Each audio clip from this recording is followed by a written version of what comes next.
Ambasadori i OSBE-s në Shqipëri, Michel Taran, zhvilloi një vizitë në qytetin e Pogradecit, ku u takua me përfaqësues të Këshillit të Lartë Gjyqësor dhe me autoritetet lokale. Në fokus të vizitës ishin transparenca në sistemin gjyqësor dhe zhvillimi i rajonit, me theks të veçantë në turizëm dhe siguri. Në një deklaratë për mediat, ambasadori Taran bëri të ditur se OSBE do të mbështesë një program të ri, i cili parashikon hapjen e zyrave të informimit në çdo gjykatë të vendit, me qëllim rritjen e transparencës dhe forcimin e lidhjes së gjykatave me qytetarët. Është një program i ri që e kemi, gjatë 2 ditëve do të ketë një formimi në çdo gjykatë, do të ketë tani një gjyq që do përgjigjet për marrëdhëniet me shtyp, me ju, dhe për këtë funksion të ri kemi organizuar këtë formim.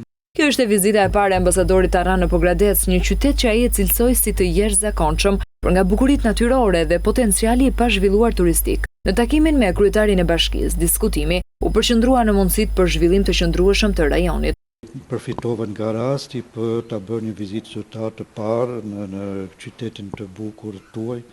Kam kaluar disa herë në Pogradec sigurisht, por është hera e parë që ta vizitoj në mënyrë zyrtare dhe kryetari i bashkisë më priti dhe kemi folur gjatë për qytetin, për rajonin, për potencial të madh zhvillimit që i keni.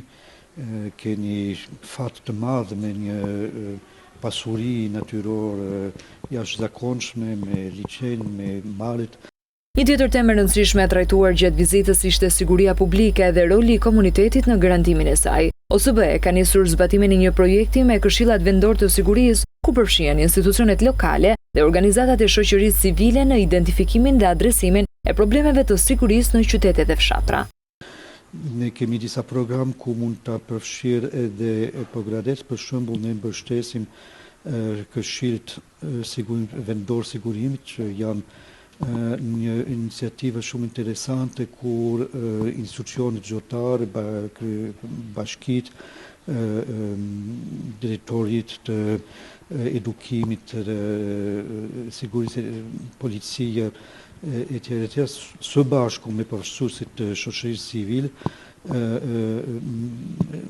organizojmë takohen për të shikuar çfarë janë problemet të sigurisë.